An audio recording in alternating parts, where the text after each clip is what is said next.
Vou apresentar o estudante, ele já está em pé na outra câmera ali. Vamos botar a tela inteira aqui.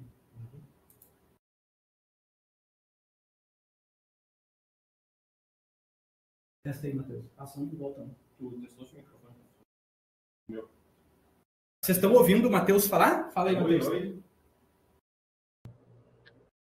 Alô? Ouviram? Boa tarde. Tá baixo. Tá baixo o teu. Tá pegando inteiro, então. Tá ligado? Tá ligado. Tá verdinho? Tá verdinho. Sim. Então deixa eu aumentar o som do Matheus aqui. Vai estourar um pouco o meu áudio aqui, mas eu já... Aliás, eu vou fazer a apresentação, depois eu aumento o som.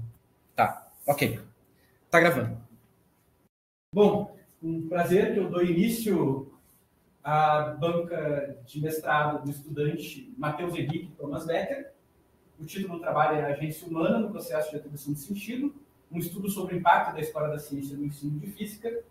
O Matheus vai ter em torno de 50 minutos a 1 hora para fazer sua apresentação e, ao final disso, a gente vai passar para a apresentação da banca, que é constituída pela professora Eliana Greca, da Universidade de Burgos, da Espanha, do professor Hernani, da Universidade do Espírito Santo, Universidade Federal do Espírito Santo, e, como membro do nosso programa, o professor Tobias Espinosa.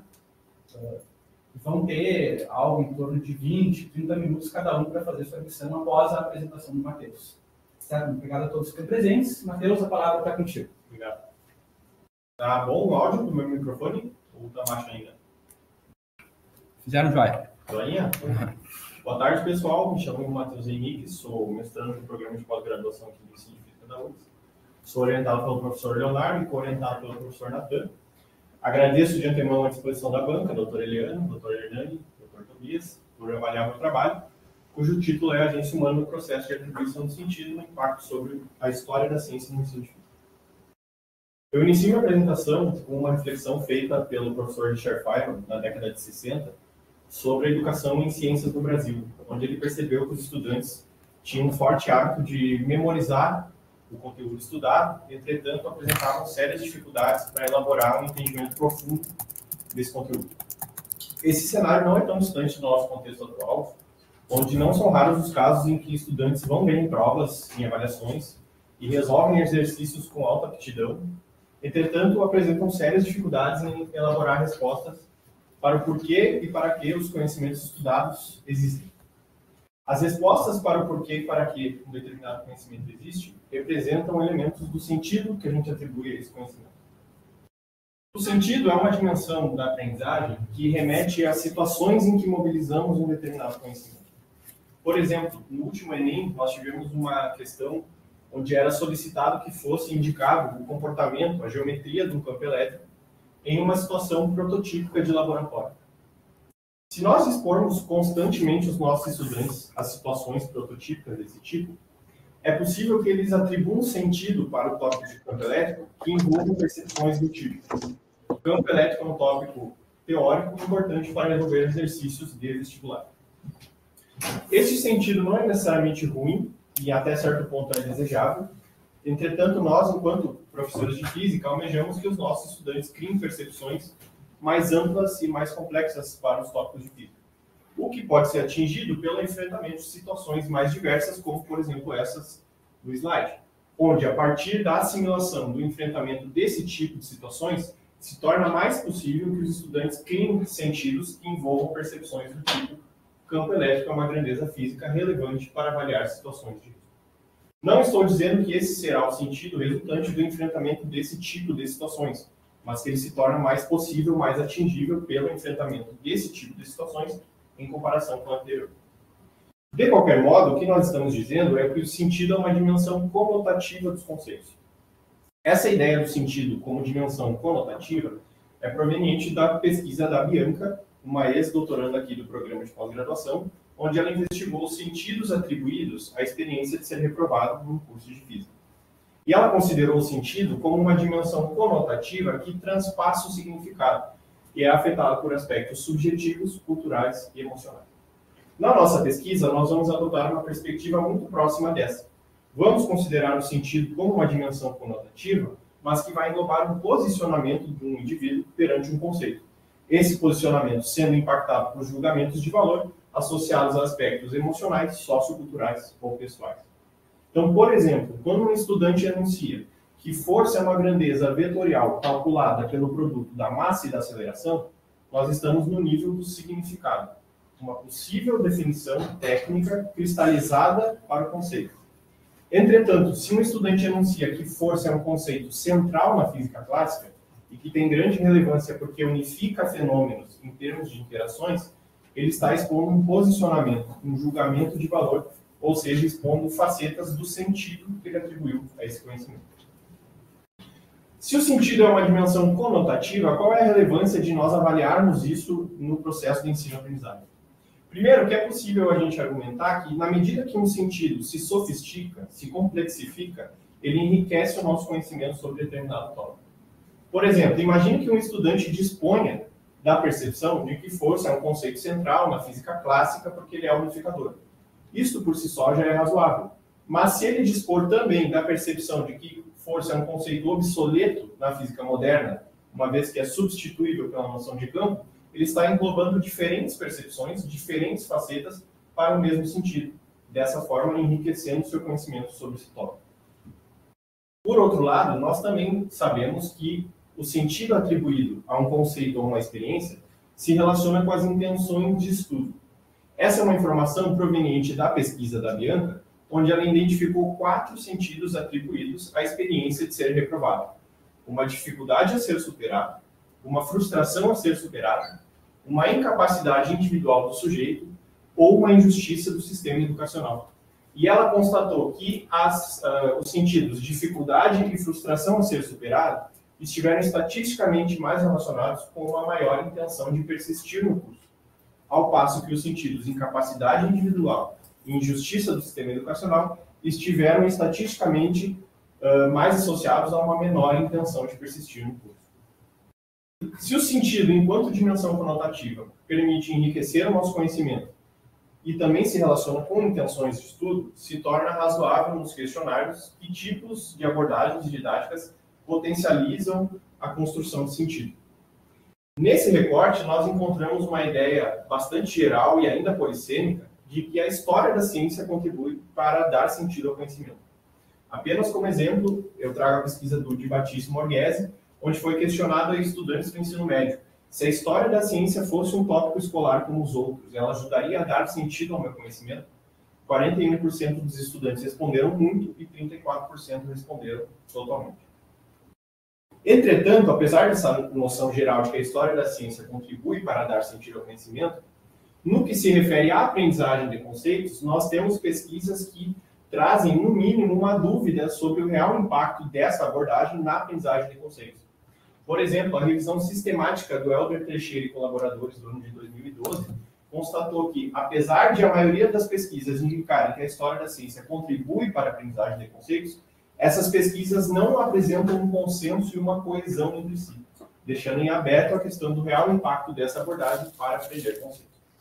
Então, se por um lado, aparentemente, a história da ciência contribui para dar sentido, mas não temos certeza do seu real impacto para aprender conceitos, nós elaboramos o nosso objetivo geral de pesquisa, que foi investigar o impacto da história da ciência na atribuição de sentidos a conceitos da física, articulando, então, a questão do sentido com a aprendizagem conceitual.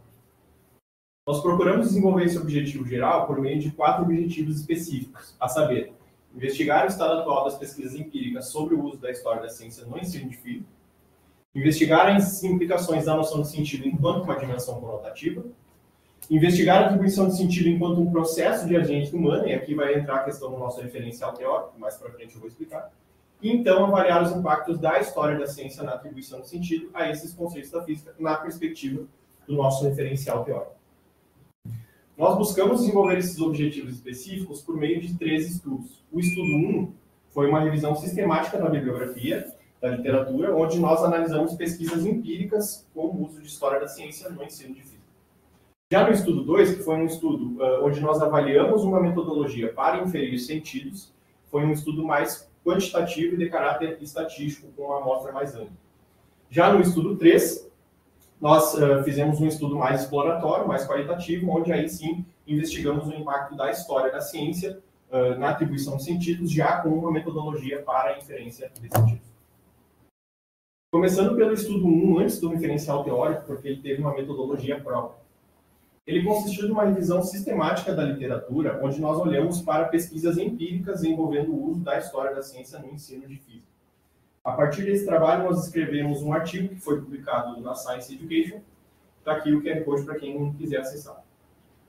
Nessa revisão, nós nos baseamos em revisões anteriores, como a do Teixeira e colaboradores, que eu citei anteriormente, uma revisão sistemática, e a revisão do Seroglou e Comaraz, que foi uma revisão não sistemática. Nós olhamos para revistas internacionais do período de 2012 até 2022, então 10 anos antes do início dessa pesquisa, contidas na plataforma ERIC, Springer Link e Wiki.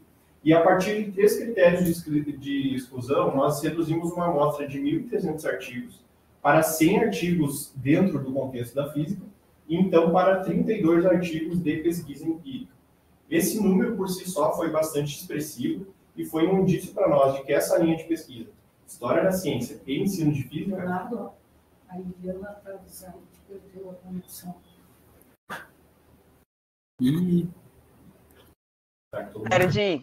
Perdi uma parte da conexão, mas siga adiante. Ok, Já consegui já entrar. Voltei. Ótimo. Okay. Obrigado, Eliana. Okay. Quer que retorne a algum ponto, Eliana, ou continuamos como está? Não, mas é a primeira parte, que é a parte da revisão bibliográfica, da revisão sistemática, eu acho que está bem, tá? Não te preocupa, pode seguir à frente. Tá? Muito obrigado. Desculpas.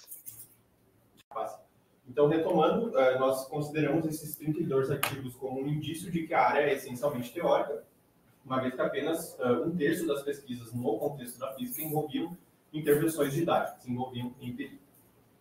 Partindo para o principal resultado desse estudo, para não nos atermos tanto aqui, nós constatamos que a aprendizagem conceitual foi relatada mesmo em pesquisas que não tinham esse intuito. Ou seja, ela foi, nessa perspectiva, considerada um efeito colateral. Nós podemos entender isso contrastando os objetivos e as conclusões das pesquisas. Quando eu falo objetivo, me refiro ao objetivo de ensino-aprendizagem. Então, uma determinada pesquisa envolveu uma intervenção didática com aulas pautadas em história da ciência. Qual era o objetivo de ensino-aprendizagem daquela intervenção? Nós constatamos que metade dos artigos tinham objetivos de ensino-aprendizagem de nível epistêmico, associado a elementos da natureza da ciência, a filosofia da ciência, etc. E menos artigos associados ao nível de aprendizagem conceitual. Então, ensinar o conceito de força, ensinar sobre corrente elétrica, elementos desse tipo.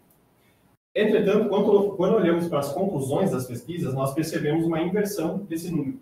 A maioria das pesquisas relatou conclusões de nível conceitual. Então, por exemplo, os alunos manifestaram a noção tal sobre o conceito, ou os estudantes manifestaram a concepção alternativa tal sobre corrente elétrica. Nessa perspectiva, foi encarada como um efeito colateral. Ela aconteceu pelo fato de ter sido articulada a história da ciência, mesmo que isso não tenha sido o objetivo inicial dessa intervenção. Nesse recorte, nós encontramos, de novo, pesquisas reforçando uma noção geral de que a história da ciência dá sentido, contribui para dar sentido ao conhecimento. Apenas como exemplo, a pesquisa do Bactod no Milner, de 2018, foi concluído o seguinte: ao iluminar o significado e o papel do conceito de energia, a história da ciência se mostrou útil para conceber novas estratégias e ferramentas de ensino. O problema é que quando a gente olha para o nível dessas conclusões, nós percebemos um baixo uso de referenciais teórico-metodológicos explícitos para dar suporte a essas conclusões, especialmente no nível conceitual e no nível emocional. Quando nós olhamos para o nível epistêmico, percebemos que cerca de 80% das pesquisas trazem um referencial teórico-metodológico para dar suporte a uma conclusão, o que geralmente eram listas consensuais, como a do Lederman. Então, por exemplo, a ciência é sociocultural, a ciência é não linear, elementos desse tipo. Entretanto, quando olhamos para a dimensão emocional, e em especial para a conceitual, apesar da maioria das conclusões serem positivas, a maioria dessas pesquisas não trazem um referencial teórico-metodológico explícito para dar suporte a uma conclusão. Seja o uso de um teste padronizado, ou seja, o uso de concepções alternativas disponíveis na literatura, por exemplo. O que nos permite concluir esse estudo que, bom, aparentemente a história da ciência contribui para promover a aprendizagem conceitual, uma vez que a maioria das conclusões foram positivas, e também contribui para a questão da atribuição de sentido. Entretanto, com base nessas pesquisas, nós não temos elementos suficientes para dizer como e o porquê isso ocorre. O que leva a um questionamento mais geral de como a história da ciência impacta na atribuição de sentido e como, de fato, ocorre esse processo de atribuir sentido a um determinado conhecimento. A partir daqui, eu começo a discutir o meu referencial teórico, que é inspirado em noções de autores como Vergniaud e Bandura. O Vergniaud, por exemplo, vai dizer que o sentido é construído, é proveniente do enfrentamento de situações. São as situações que dão sentido aos conceitos. Por outro lado, o Albert Bandura, vai argumentar que são os objetivos pessoais que conferem propósito e significado às atividades. Na articulação entre essas duas ideias, nós construímos a seguinte premissa. Perante o objetivo de assimilar uma situação, um estudante mobilizará elementos na sua cognição e atribuirá um sentido a eles nesse processo. Então, por exemplo, quando um estudante se depara com uma resolução de um exercício, por exemplo, ele vai mobilizar conceitos na sua cognição. E nesse processo, ele vai elaborar respostas para o porquê e para que as razões de ser daquele conhecimento, daquele conceito existir. Nessa perspectiva, atribuir sentido é um ato intencional. Intencional porque está subjacente ao objetivo de enfrentar, de superar, de assimilar uma determinada situação. Se a atribuição de sentido pode ser vista como um ato intencional, ela está englobada nos atos de agência humana.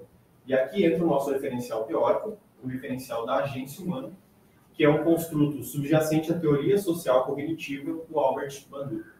O Bandura vai dizer o seguinte: ser agente significa influenciar o próprio funcionamento e as circunstâncias de vida de modo intencional. Ou seja, existem classes de ações que possuem objetivos subjacentes, portanto, elas são intencionais, o que caracteriza ser agente.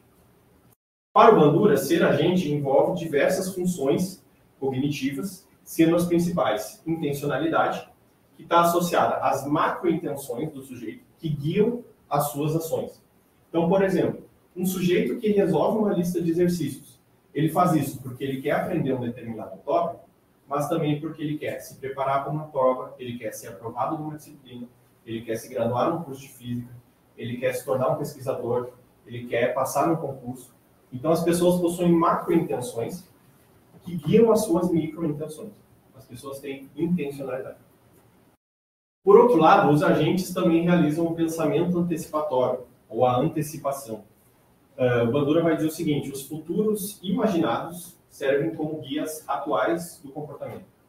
Então, por exemplo, um estudante que vai mal numa prova porque não estudou, pode antecipar, pode criar a expectativa de que o mesmo vai acontecer se ele não estudar de novo por uma próxima prova.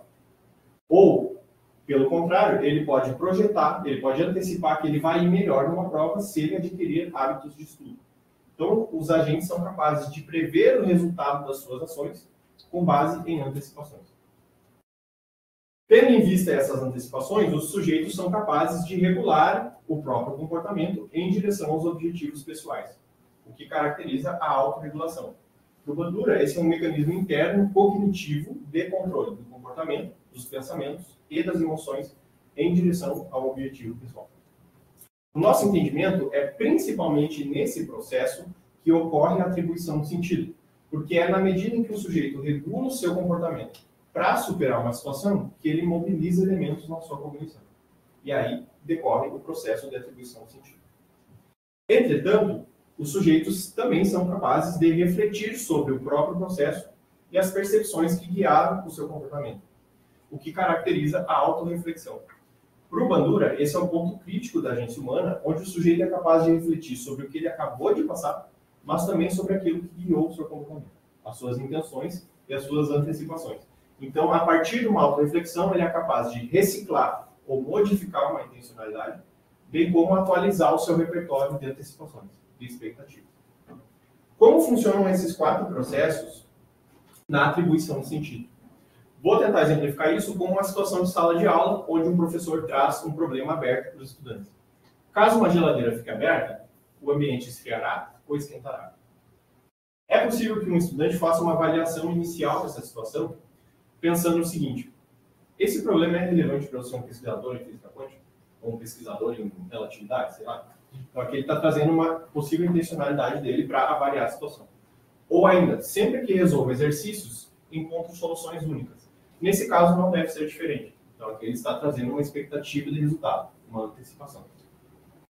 Bom, no enfrentamento dessa situação, o sujeito vai mobilizar diversos conceitos na sua cognição. Eu trouxe como exemplo a noção de sistema. Então, na mobilização desse conceito, ele pode elaborar pensamentos do tipo: tá, o meu sistema é a geladeira, então eu acho que eu vou precisar relembrar e aplicar algumas equações envolvendo potência e energia. Ele pode confirmar isso ou se deparar com novas questões. Por exemplo, considerar só a geladeira não deu certo, eu preciso repensar e considerar um sistema diferente. Vamos supor que ele consiga encontrar soluções para o problema. Então, ele pode pensar o seguinte: que massa, me sinto bem. Definindo outros sistemas, achei várias soluções. Quero resolver mais problemas abertos desse tipo. Então, de novo, no nosso entendimento, é principalmente nesse processo de se autorregular que acontece a atribuição de sentido, porque é nessa fase em que ele está mobilizando elementos na sua cognição. E reparem que esse processo pode envolver a intervenção externa. Por exemplo, nesse caso, o professor sugerindo ao aluno que talvez o problema não tenha só uma única solução. Como dito, ao longo do processo e após o processo, o sujeito também pode refletir sobre o que está acontecendo. Então, ele pode elaborar percepções do tipo: bom, achava que esse tipo de problema tinha uma solução única. Aprendi que depende da situação e do sistema escolhido. Então, aqui ele está criando novas expectativas de resultado para situações desse tipo, novas antecipações. Ou ainda, tá, então se é assim que pensa um pesquisador em física, vou começar a analisar uma situação, definindo um sistema e elencando variáveis que julgo serem pertinentes. Então, aqui ele está trazendo uma questão de intencionalidade associada a um perfil de físico. Bom, se é assim que um físico pensa, então vou começar a pensar assim. Como dito, como exemplificado aqui, ele mobilizou a noção de sistema, então é possível que após o enfrentamento dessa situação, ou de mais situações desse tipo, ele construa um sentido para essa noção, que pode envolver percepções como, por exemplo, o conceito de sistema é arbitrário, mas essencial para analisar situações complexas da vida. Então, aqui uma conotação de que ele é arbitrário e que ele é importante para analisar situações de toda a vida. De novo, não estou dizendo que esse será o sentido resultante do enfrentamento dessa situação, mas que ele pode ser potencializado pelo enfrentamento desse tipo de situação. Então, de modo geral, o que estamos dizendo é que o sentido ele é proveniente de uma atividade autorregulatória demandada por uma situação. E que esse sentido vai, de modo direto ou indireto, remeter aos elementos das situações em que ele mobilizou esse conhecimento. Mas que esse processo, ele é permeado por intencionalidades, antecipações e autorreflexões, apesar de ser essencialmente uma atividade autorregulatória. Esse foi o nosso referencial teórico que a gente mobilizou nos estudos 2 e 3. No estudo 2, nós procuramos avaliar uma metodologia para inferir sentidos a tópicos de física e buscamos relacionar esse sentido enquanto dimensão conotativa com outros parâmetros educacionais, como, por exemplo, a performance em testes padronizados e o nível de formação dos participantes. Então, se eles eram do ensino médio, da pós-graduação, esse tipo de elemento. Visando traçar essas relações, o estudo 2 teve um caráter mais quantitativo e estatístico, com uma amostra mais ampla. Devido a isso, nós optamos por fazer um recorte do nosso referencial teórico metodológico, e no estudo 2 nós consideramos apenas o principal processo agístico, que no nosso entendimento está associado à atribuição de sentido, que é a autorregulação. Então, no estudo 2, nós olhamos apenas para a autorregulação, deixando a relação desse processo com os outros, intencionalidade, antecipação e autorreflexão, para o estudo 3, que foi um estudo mais qualitativo, mais exploratório, permitindo traçar com maior qualidade essas inter-relações. A partir desse estudo, nós escrevemos 2 artigos, um publicado no European Journal of Physics e o outro na Revista Brasileira de Ensino de Física. Nós estávamos diante de uma amostra mais ampla porque esse estudo se debruçou sobre as experiências de um mini-curso online de divulgação científica sobre mecânica quântica. O professor Natan tem esse projeto de divulgação científica, especialmente sobre física quântica, em plataformas digitais, o que inclui a elaboração de mini-cursos online para um público mais heterogêneo. Esse mini-curso aqui teve 2 dias de duração, totalizou cerca de 5 horas de estudo, e envolveu cerca de 270 ouvintes, dos quais aproximadamente 129 contribuíram integralmente com dados para a nossa pesquisa. Bom, que tipo de situações a gente teve nesse mini-curso? O professor Natan realizou uma abordagem que a gente chama de fenomenológica, pautada no experimento da Antena Dupla. O que isso quer dizer? toda a discussão que ele realizou e todas as exposições que ele fez foram a partir de ou em direção ao experimento da fenda dupla. Então, por exemplo, ele fez uma síntese histórica de toda a física até chegar no experimento da fenda dupla com elétrons, apresentou o arranjo do experimento e os seus possíveis resultados, introduziu conceitos à luz do experimento e discutiu as implicações dele para teorias futuras, como a teoria quântica.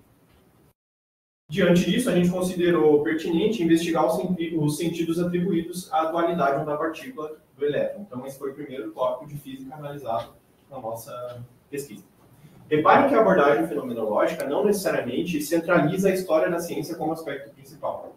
Então, nesse estudo 2, nós também deixamos em stand-by a questão da história da ciência, retomando o foco nela também no estudo 15. Então, como dito, a gente fez um recorte teórico aqui, partindo da premissa de que o principal processo associado à atribuição de sentido é a autorregulação. Só retomando, a autorregulação é um mecanismo interno cognitivo de controle do comportamento, dos pensamentos e das emoções em direção a um objetivo de superar uma situação. Esse processo autorregulatório envolve 3 funções interrelacionadas: autoobservação, autoavaliação e autorreação.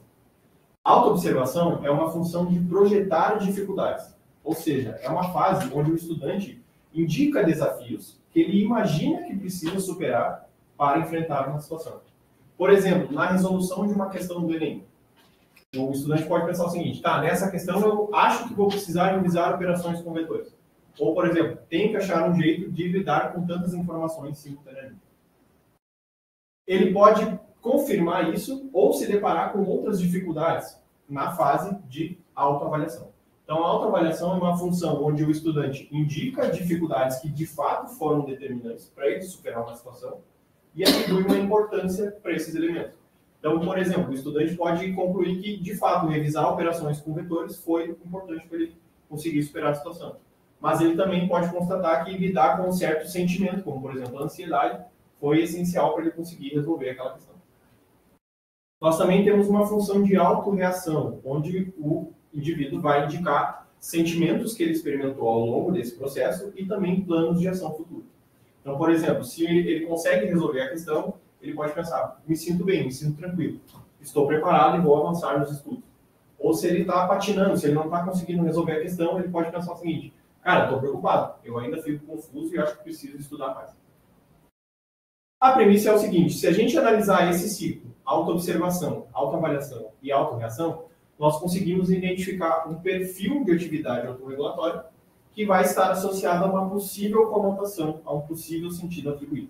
Por exemplo, se para entender a dualidade de uma partícula, um estudante indica que ele imaginou que precisava de uma grande base conceitual, entendeu o que é partícula, entendeu o que é onda, entendeu o que é interferência, entendeu o que é difração. Ele confirma isso e também indica que também era necessário uma base conceitual em matemática, então, sei lá, dominar a mecânica matricial. E indica que se sente mal, se sente confuso e que precisa estudar mais, é porque possivelmente ele atribuiu a conotação de que dualidade da partícula é um conceito difícil e avançado. Então, a premissa é essa: identificando um perfil de atividade autorregulatória, a gente interpreta esse perfil associado a uma possível conotação. Como que nós avaliamos essas funções? Autoobservação, autoavaliação e autorreação. Nós fizemos isso por meio de um questionário dissertativo que foi aplicado após o minicurso. Categorizando as respostas a esse questionário, à luz das subfunções autoobservação, autoavaliação e autorreação, nós fomos para uma análise de similitude, que já vou explicar o que é, dos quais a gente olhou a concorrência, a correlação entre essas categorias de subfunção, autoobservação, autoavaliação e autorreação. Olhando para esse perfil de atividade autorregulatória nas análises de similitude, nós inferimos possíveis sentidos da dualidade onda-partícula. Nós também realizamos uma análise de clusters, da qual não vou dar muitos detalhes por questão de tempo, mas essa análise serviu para nós gerarmos grupos de participantes, para então associar um grupo de participantes com um possível sentido, fechando assim a relação sentido e participante. Nós fizemos isso porque também tínhamos a intenção de relacionar o sentido com outros parâmetros educacionais, como eu disse no início do estudo 2. Então, é o nível de formação e performance em teste padronizado. Com isso, nós também aplicamos um teste padronizado antes e após o minicurso, onde nós coletamos informações sobre o conhecimento declarativo dos estudantes sobre dualidade onda partícula e informações sobre seu histórico escolar. Com esses diferentes tipos de dados, então, nós contrastamos sentido, nível de formação e teste padronizado por meio de testes estatísticos. Então, só para exemplificar como funcionou o questionário, acredito que naquele slide dá para ver melhor lá. No questionário de autorregulação, nós tivemos perguntas do tipo: que dificuldades você enfrentou para compreender a dualidade onda partícula? Que sentimentos você experienciou ao longo do minicurso? Os seus estudos vão impactar nos seus estudos futuros? Então, questões mais abertas desse tipo. Já no teste padronizado, nós tivemos questões mais objetivas de múltipla escolha. Por exemplo, a fonte do experimento da fenda dupla lançou apenas um único elétron. Qual o padrão formado? Um padrão de interferência? Um ponto isolado? Não podemos afirmar. Com relação ao elétron, ele é indivisível? Ele tem natureza dual? Não podemos dizer de maneira concreta. Então, perguntas mais objetivas. Bom, como funciona uma análise de similitude, que foi a análise utilizada para inferir possíveis sentidos da dualidade onda partícula? Era uma análise qualitativa baseada na contagem e agrupamento de palavras com base na concorrência entre elas. Então, a análise de similitude pega um corpus textual e analisa quais palavras foram mais concorrentes entre si. No caso, as nossas palavras aqui utilizadas são as categorias construídas com base nas respostas dos questionários. Então, o que essa análise realiza para mim é a contagem de quais categorias foram mais vezes manifestadas em conjunto. Por exemplo, aqui nós temos autoobservação categoria 1, autoavaliação categoria 1, autorreação categoria 1. Essas três subfunções foram, de acordo com a análise, mais vezes manifestadas em conjunto. As linhas indicam a quantidade de vezes que elas foram manifestadas em conjunto. Pelo fato de ter sido mais vezes manifestadas em conjunto, elas caracterizaram uma ilha de palavras, uma ilha de subfunções. Reparem, autorreação categoria 1, autoobservação categoria 2 e autoavaliação categoria 3 também foram algumas vezes manifestadas em conjunto. Entretanto, elas não foram as mais concorrentes entre si. Portanto, não caracterizaram uma ilha de subfunções própria. A premissa é a seguinte: olhando para o perfil de atividade autorregulatória contida dentro de uma ilha de subfunções, interpretando esse perfil de atividade autorregulatória, nós inferimos uma possível conotação, um possível sentido atribuído ao tópico analisado, no caso, a dualidade onda partícula. Bom, o que nós obtivemos de resultado? Nós obtivemos duas ilhas de subfunções que nos permitiram identificar dois perfis de atividade autorregulatória e, portanto, dois possíveis sentidos atribuídos à dualidade onda partícula. Um desses sentidos é o sentido que nós denominamos instrumentalista, associado à ilha azul. Nós o enunciamos da seguinte forma: a dualidade onda partícula é um conceito muito avançado e restrito ao campo da mecânica quântica. Nessa ilha de subfunções, nesse perfil de atividade autorregulatória, nós tivemos dificuldades projetadas e confirmadas associadas a uma necessidade de dispor de uma base conceitual prévia para poder entender a dualidade onda partícula. Então, por exemplo, era essencial saber diferenciar o que é uma partícula e uma onda para compreender a dualidade onda partícula. Mais que isso, nós tivemos autorreações, por assim dizer, mais negativas. Por exemplo, estudantes que não indicaram a intenção de continuar estudando sobre esse tópico. Ou estudantes que indicaram a intenção de estudar sobre esse tópico, mas porque se sentiram ansiosos, se sentiram preocupados, se sentiram confusos.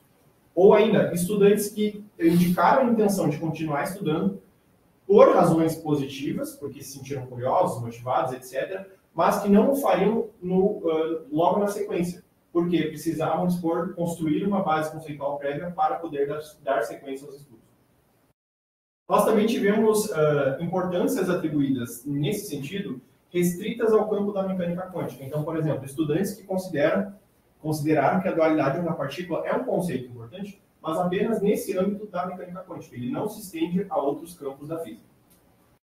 Por outro lado, o outro sentido inferido, associado à ilha vermelha, nós chamamos de sentido essencialista, e enunciamos da seguinte forma: a dualidade onda partícula é um conceito básico e fundamental que impacta a forma como compreendemos a essência da natureza. Nesse sentido, nesse perfil de atividade autorregulatória, nós identificamos dificuldades projetadas e confirmadas restritas ao experimento da fenda dupla. Ou seja, para os estudantes que atribuíram esse sentido, era suficiente entender o arranjo experimental e os resultados do experimento da fenda dupla para se compreender a dualidade de onda-partícula. Não era necessário uma base conceitual prévia. E nós também identificamos importâncias mais abrangentes. Então, por exemplo, a dualidade da partícula ela é importante para nós compreendermos a física como um todo. Ela impacta a forma como vemos a física nos dias de hoje. Ou, por exemplo, a dualidade da partícula é essencial para nós entendermos como a natureza é na sua instância primeira, na sua forma mais íntima. Por isso, um sentido chamado essencialista. Com a análise de clusters, que, novamente, não vou dar muitos detalhes aqui por questão de tempo, nós conseguimos criar 2 grupos de participantes que foram associados 85 participantes ao sentido essencialista e 33 participantes ao sentido instrumentalista. Então, esse sentido, digamos assim, bem entre aspas, mais positivo, ele foi atribuído por quase 3 vezes mais pessoas que o sentido instrumentalista. Então, só para exemplificar, no sentido instrumentalista, que foi considerado avançado e restrito, nós tivemos manifestações do tipo: o conceito é razoavelmente importante. A dualidade da partícula não é fundamental para a compreensão da teoria. Eu me senti instigado, mas também um pouco perdido. Os aspectos históricos, os cientistas, as definições teóricas me confundiram um pouco. Já no sentido essencialista, considerado mais básico e abrangente, a dualidade é fundamental para compreender as discussões mais atuais da física e também para se aproximar de um mistério tão interessante e intrigante. Realmente despertou meu interesse e parece que me sinto mais à vontade para estudar, para explorar mais conceitos desse tópico. Foi mais de boa. Bom, quando nós buscamos comparar esses sentidos com outros parâmetros, como a performance em teste padronizado e o nível de formação, primeiro, nós não identificamos diferenças estatisticamente significativas entre sentido e nível de formação. Em outras palavras, nós não podemos concluir que um estudante, por ser do nível de ensino médio, ele atribuiu tal sentido, ou por ser da pós-graduação, ele esteve mais inclinado a atribuir o outro sentido. Um estudante do ensino médio poderia ter tanto atribuído um sentido essencialista quanto instrumentalista, assim como um estudante da graduação ou da pós poderia ter atribuído qualquer um desses sentidos. Entretanto, quando nós olhamos para a relação sentido e performance em teste padronizado, nós encontramos uma diferença estatisticamente significativa entre o teste final e o sentido atribuído. Ou seja, existiu uma diferença na performance do teste em função do sentido e ela não ocorreu ao acaso. Entretanto, quando nós olhamos para a intensidade dessa relação, por meio de um teste de correlação de Spearman, nós identificamos que ela foi uma correlação fraca. Nós somos capazes de explicar o sentido atribuído em função do teste ou a performance no teste em função do sentido apenas a nível de 26%. Como que nós podemos entender isso? Quando a gente contrasta os acertos iniciais do teste com os finais em função dos sentidos, nós percebemos que os participantes que atribuíram sentido essencialista antes acertavam cerca de 4 questões e passaram a acertar cerca de 8, e os estudantes do sentido instrumentalista antes acertavam também cerca de 4 e passaram a acertar cerca de 7. Ou seja, ambos grupos melhoraram consideravelmente devido às experiências do minicurso, e a diferença foi de apenas 17% na melhora relativa desses grupos. De modo que nós não consideramos possível ou razoável concluir que um estudante atribuiu determinado sentido porque acertou 8 ou 9 questões no teste, ou que o estudante atribuiu um sentido instrumentalista porque acertou 5, 6 ou 7 questões. O que nos leva a uma conclusão mais geral de que o sentido, enquanto dimensão conotativa, é um aspecto próprio e distinto da aprendizagem conceitual. Ainda que ele se sobreponha parcialmente com a performance, em testes e em avaliações, eles são elementos diferenciáveis. Eu sou capaz de avaliar a performance do estudante numa prova e a conotação que ele atribui no tópico separadamente. São coisas distintas. Bom, com relação à metodologia, nós consideramos que olhar só para a autorregulação foi importante, mas não foi o suficiente para explicar totalmente o processo de atribuição de sentido. Porque nós identificamos sentidos intermediários, um espaço comum entre os sentidos. Por exemplo, estudantes que consideraram a dualidade onda-partícula um conceito básico, porém restrito ao campo da quântica. Ou consideraram a dualidade onda-partícula um conceito avançado, mas importante para toda a física ou para entender a natureza como um todo. O que nos levou a questionamentos e implicações do tipo: por que existem esses sentidos intermediários? Será que identificaríamos outros sentidos em contextos diferentes, que não com um público, por assim dizer, automotivado, num mini curso online, E o que sobra para outras abordagens que não a fenomenológica? E aqui entra a questão da abordagem histórica. Será que os sentidos seriam muito distintos se tivéssemos um minicurso pautado em abordagem histórica? O que nos dá o gancho para o estudo 3. Então, no estudo 3, nós retomamos a investigação sobre o impacto da história da ciência na atribuição de sentidos, e nós fizemos isso por meio da integração de todos os aspectos da agência humana. Continuamos com a premissa de que atribuir sentido é essencialmente uma atividade autorregulatória, mas que ela é interrelacionada com processos de intencionalidade, antecipação e autorreflexão. A partir desse estudo, nós escrevemos 2 artigos que foram submetidos para o Caderno Brasileiro e estão em fase de revisão por pares. Então, no estudo 3, nós estávamos diante um contexto de uma disciplina introdutória do curso de licenciatura em Física aqui da UFRGS. A disciplina de Introdução à Física tradicionalmente revisa alguns tópicos de ensino médio e introduz alguns conceitos básicos de mecânica, e por conta disso nós consideramos pertinente investigar os sentidos atribuídos ao movimento retilíneo uniformemente variado, famoso MRV, e a noção de conservação de grandeza. Quando eu falo noção de conservação, eu não me refiro à conservação de energia, à conservação de massa, à conservação de momento em específico, mas à noção geral de que grandezas físicas podem se conservar. Nessa disciplina nós tivemos a participação de 12 alunos, dos quais 7 contribuíram integralmente com dados para a nossa pesquisa. Então foi uma amostra bem mais reduzida e localizada em comparação ao estudo 2. E nós acompanhamos essa turma por cerca de 2 meses. Só para exemplificar como funcionou a questão da abordagem histórica aqui, né, nós procuramos contrastar uma abordagem histórica pontual com uma abordagem histórica mais contínua. Por exemplo, no tópico de MRV, nós tivemos apenas uma atividade que envolveu a abordagem histórica, que foi a leitura e discussão de um texto autoral nosso sobre o experimento da Torre de Pisa e a demonstração geométrica do Galileu sobre a relação quadrática do MRV. Ao passo que no tópico de noção de conservação, nós tivemos pelo menos 3 momentos explícitos que envolveram a abordagem histórica. Então, por exemplo, nós tivemos a leitura e discussão de um artigo sobre a disputa do MV e MV quadrado, acredito que a maioria de vocês já tenham lido esse artigo, mas também tivemos momentos de exposição do professor que foram baseadas em narrativas históricas. Então, nessa perspectiva, a gente chama de uma abordagem histórica mais contínua, mais diluída. Como dito, nós consideramos agora todos os processos da agência humana na atribuição de sentido. Entretanto, no que toca à autorregulação, nós mantemos a metodologia do estudo 2. Então, aplicamos questionários de autorregulação, categorizamos as respostas, em análise de similitude, identificamos perfis de atividade autorregulatória e inferimos sentidos.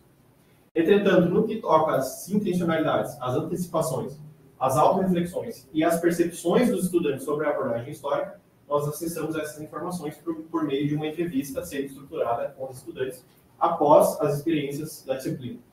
Na triangulação entre a entrevista e os questionários, foi que nós investigamos o impacto da abordagem histórica. O que nós obtivemos de resultado das análises de similitude? Nós inferimos 2 sentidos para o MRV, um sentido que a gente chamou de conceitual, onde ele foi considerado um modelo que introduz conceitos básicos da física, ou seja, ele é importante para construir uma base conceitual, para avançar em tópicos de mecânica. E um sentido fenomenológico, onde o MRV foi considerado um modelo importante para compreender situações do cotidiano, ou seja, ele era importante para contextualizar o conhecimento de física. No tópico de noção de conservação, nós também identificamos 2 sentidos, um que a gente chamou de sentido de indissociabilidade, onde a noção de conservação foi considerada indissociável e indispensável para entender outros conceitos da física, como, por exemplo, energia e momento. Então, não faz sentido falar de energia sem falar de uma noção de conservação, ou não faz sentido falar de uma noção de conservação sem remeter a uma grandeza específica. Por isso, um sentido de indissociabilidade. Também identificamos um sentido que chamamos de epistêmico, onde a noção de conservação foi considerada um construto com forte bagagem filosófica, histórica e holística. Ele foi considerado importante porque é universal na física. Esses foram os sentidos inferidos. Porém, nas entrevistas, quando nós investigamos os sentidos manifestados pelos estudantes, nós identificamos que eles puderam ser ou mais amplos, contendo aspectos dos 2 sentidos inferidos, ou até mesmo contendo aspectos distintos. Por exemplo, o participante 3, ele manifestou o seguinte sentido para o MRV. O MRV é importante para tudo que vemos no dia a dia, desde andar de um carro. É um modelo clássico para até uma criança entender, pois é mais palpável. Notem que esse participante manifesta aspectos dos dois sentidos inferidos, o conceitual e o fenomenológico. Fenomenológico, quando ele diz que é importante para tudo que vemos no dia a dia, desde andar de um carro. E conceitual, quando ele diz que é um modelo até para uma criança entender, porque é mais palpável, porque é introdutório. Reparem que o participante 7 manifesta o seguinte sentido para a noção de conservação. A noção de conservação é Deus, né? É uma resposta é uma busca por respostas absolutas. Reparem que esse participante trouxe um aspecto de nível religioso associado a um aspecto de nível epistêmico. Aspectos de nível religioso não tinham sido inferidos nas análises de similitude. Qual foi a nossa interpretação sobre por que ao manifestar os sentidos verbalmente, foram identificados ou aspectos amplos ou aspectos distintos? Nós consideramos que foi principalmente por uma questão do nível de autorreflexão demandado por diferentes situações. Um questionário é uma situação mais objetiva e, portanto, menos reflexiva. Um estudante tende a responder um questionário com o menor número de palavras possível e no menor tempo possível. Ou seja, existe uma tendência dele suprimir aspectos que ele não considera tão relevantes, mas que existem na sua percepção. Ao passo que, numa entrevista, nós estamos numa situação mais aberta, mais reflexiva. Então, o estudante possivelmente se permite expor aspectos relevantes, mas também os não relevantes, apesar de existirem na sua consciência. Então, é possível que eles tenham manifestado sentidos mais amplos, ou até distintos, somente nas entrevistas, justamente porque a autorreflexão performada por eles nesse tipo de situação é mais complexa, é mais profunda. Bom, o que sobra para a abordagem histórica? Como dito, nós identificamos 4 sentidos, 2 para cada tópico. Entretanto, nós só identificamos um impacto direto da história da ciência em um dos sentidos, que foi o sentido epistêmico atribuído para a noção de conservação. Foi associado a esse sentido que nós tivemos manifestações do tipo: essa busca por uma conservação da física vem de muito tempo atrás. Foi um marco na física o debate sobre conservação, sendo responsável por quebrar paradigma. Para além de ser útil em cálculos, é quase uma questão filosófica entender que existem certas grandezas que por algum motivo se conservam. Nosso entendimento foi devido às atividades com abordagem histórica que manifestações desse tipo foram evocadas. Se não houvessem atividades com abordagem histórica, possivelmente esse tipo de manifestação não seria construído pelos participantes. Portanto, um impacto direto da história da ciência na elaboração desse sentido. Entretanto, percebam, de 4 sentidos, apenas um teve um impacto direto da abordagem histórica. E foi no tópico em que a abordagem histórica foi mais contínua, foi mais diluída. No tópico em que a abordagem histórica foi pontual, nós não identificamos impacto dessa abordagem. Mais que isso, quando nós perguntamos para os estudantes sobre a importância da abordagem histórica e qual foi o destaque dela na disciplina, nós identificamos um alto contraste. Quando nós perguntamos qual foi a abordagem mais marcante para os estudantes na disciplina, apenas 2 estudantes indicaram a história da ciência. E quando perguntamos sobre o conteúdo mais marcante da disciplina, apenas um estudante citou um conteúdo que envolveu a abordagem histórica, que foi o MRV. Entretanto, quando nós perguntamos para os estudantes sobre a importância da história da ciência, qual a contribuição dela para o ensino e aprendizagem, todos eles indicaram uma importância, digamos assim, positiva. Por exemplo, é importante para despertar motivação e curiosidade. Ou é importante para a gente aprender sobre como a ciência funciona. Ou me ajudou a aprender os conceitos em si. Então, aqui nós temos uma situação onde a história da ciência não é destacada nas experiências da disciplina, entretanto, ela é considerada, de modo geral, importante por todos os alunos. Qual foi a nossa interpretação sobre por que a história da ciência teve esse impacto reduzido e ela não foi destacada pelos estudantes da disciplina? Nós consideramos que foi principalmente por uma questão de intencionalidades e antecipação. É possível a gente argumentar que nos dias de hoje existe um perfil de físico e física que impacta na percepção dos estudantes sobre aquilo que é importante ou não para ser um físico. Culturalmente, nós associamos a imagem de um cientista, em particular de um físico, a uma pessoa vestindo um jaleco branco diante de um quadro cheio de equações, resolvendo um problema matemático complexo. Ou seja, um perfil que sobrevaloriza aspectos matemáticos e analíticos em detrimento de outros, como, por exemplo, aspectos epistêmicos, aspectos metafísicos, aspectos filosóficos, que são justamente aqueles mais propulsionados pela abordagem histórica. O que eu estou querendo dizer é que é possível que os estudantes não tenham destacado a história da ciência na disciplina e ela tenha tido um impacto reduzido devido a uma pré-exposição dos estudantes a sobrevalorizar outros aspectos matemáticos, analíticos, que não aqueles mais propulsionados pela história da ciência. Um exemplo disso foram as antecipações, as expectativas de aprendizado manifestadas pelos estudantes. Quando nós perguntamos para eles que importância você pensa que tem que ter um conteúdo novo, que você vai começar a estudar, nós identificamos 3 antecipações, 3 expectativas. Relação comum, relação com outros conceitos e contribuição geral para a formação. Relação comum, o conteúdo que eu vou aprender tem que ter uma conexão direta com a realidade. Relação com outros conceitos, o conteúdo que eu vou aprender tem que ter uma relação direta com outros conceitos numa rede conceitual bem estabelecida.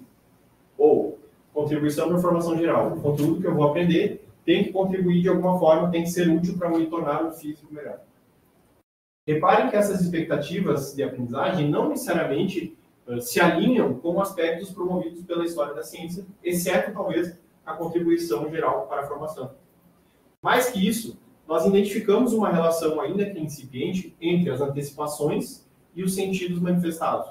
Por exemplo, quem manifestou a antecipação relação com o mundo atribuiu o sentido fenomenológico para o MNB.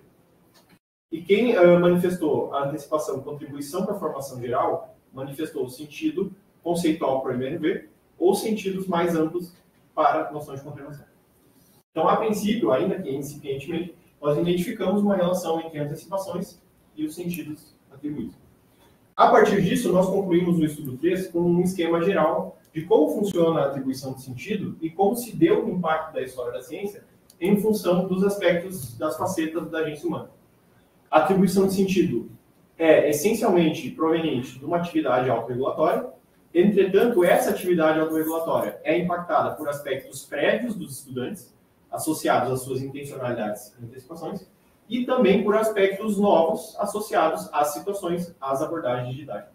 E no nosso entendimento, é nesse contraste entre aspectos novos e prévios que se dá o possível, a potencialidade de uma abordagem didática. Nós consideramos que o impacto reduzido da abordagem didática se deu devido a um grande contraste entre aspectos prévios e aspectos novos. Mais que isso, nós também identificamos que os elementos que vão vir a ser manifestados do sentido atribuído estão associados ao nível de autorreflexão demandado por diferentes situações. A partir desse esquema, nós conseguimos responder ao nosso objetivo geral de pesquisa, que era investigar o impacto da história da ciência na atribuição de sentidos a conceitos da física, com o seguinte: a abordagem histórica pode impulsionar a incorporação de aspectos epistêmicos, filosóficos, holísticos e inclusive religiosos a tópicos de física. Entretanto, nós, a partir dos nossos resultados, obtivemos indícios de que possivelmente os estudantes aprendem mais daquilo que eles já querem aprender, associados às suas intencionalidades, às suas antecipações, ou seja, associados a aspectos prévios da sua agência. E com isso, os impactos de uma abordagem, nesse caso a abordagem histórica, podem ser reduzidos ou ampliados. A implicação disso é que se torna relevante, no contexto de ensino-aprendizagem, negociar intencionalidades e antecipações para alinhar expectativas e potencializar uma abordagem didática. Não se trata de priorizar ou de sobrevalorizar as intenções do professor, mas de se atingir um equilíbrio entre o que o professor espera com uma determinada abordagem e aquilo que os estudantes almejam aprender ou desejam aprender, e assim maximizar as potencialidades de uma determinada abordagem, incluindo a abordagem histórica. Aqui estão as referências. Muito obrigado. O volume está ligando. Posso desligar aqui ou desligar? Não, deixa ligado. Só um pouquinho. Deixa eu abrir outra câmera. Tu senta lá na frente dessa câmera.